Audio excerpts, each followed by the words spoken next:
ভাই বোন 8 তারিখে লাব্বাইক হাজ্জাতান বলে এহরাম বাঁধা হলো।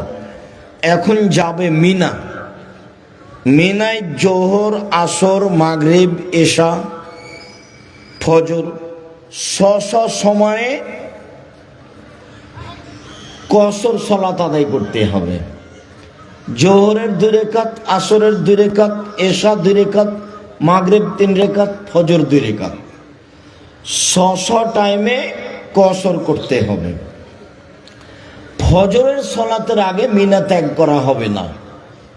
ফজরের সলাতের পরে আজ হলো 9 তারিখ, সবাই চলে যাবে আরাফার মাঠে।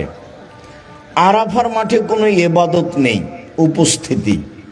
অবাক হজ। হজ একটা পদ্ধতি, বিশেষ একটা পদ্ধতির নাম হজ।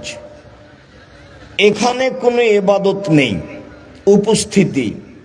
এইটা হলে হজ হবে, না হলে হজ বাতিল। আর যাই হোক, তো এই